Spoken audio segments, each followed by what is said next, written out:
With money comes power and fame. But how much power and fame does one really need? Do we really need to run behind it? What's the ceiling, if any, of fame?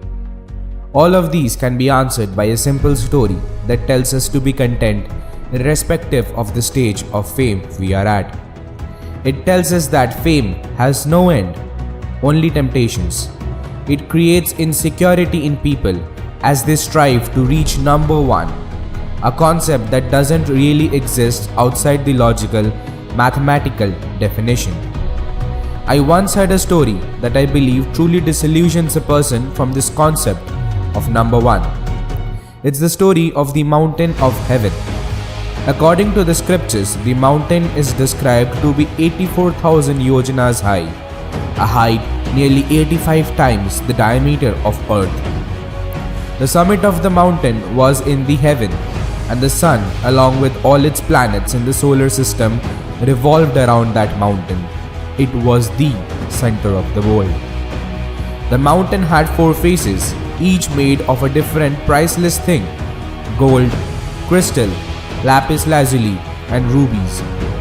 The mountain was this great that once every millennium, one person would get the chance to engrave their name on the mountain summit as a sign of their greatness. King Chakravarti Samrat aspired to do just that and make his name immortal on earth. He did every possible thing he could think of. He conquered every empire and every kingdom he could, going beyond what those before him could even dream of. Finally, after all this effort, he was accepted by the God of heaven. When the king arrived at the doors of the mountain, he was shocked to see that the entire face of the mountain, every inch of it, was already engraved with the names of heroes of history.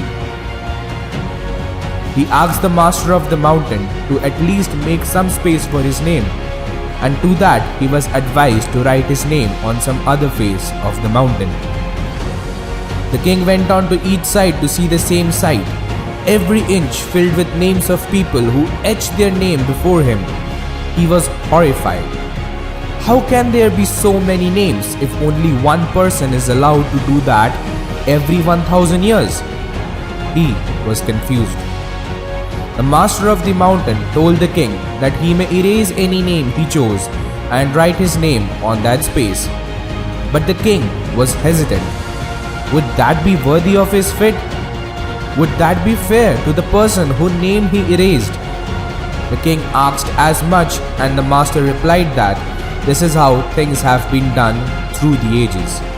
You wouldn't be the first person to erase someone's name and write yours. You can either choose to do so, or you may leave. From the above story, we understand that there is no end to anything, and there is no such thing as an absolute greatness. No one can be greater than anyone. If you are in a race, there are thousands and lakhs competing in different ways. Experience the joy of reading the same story you heard and many more inspirational texts that lead you towards awareness. Book your copy now. Life within living.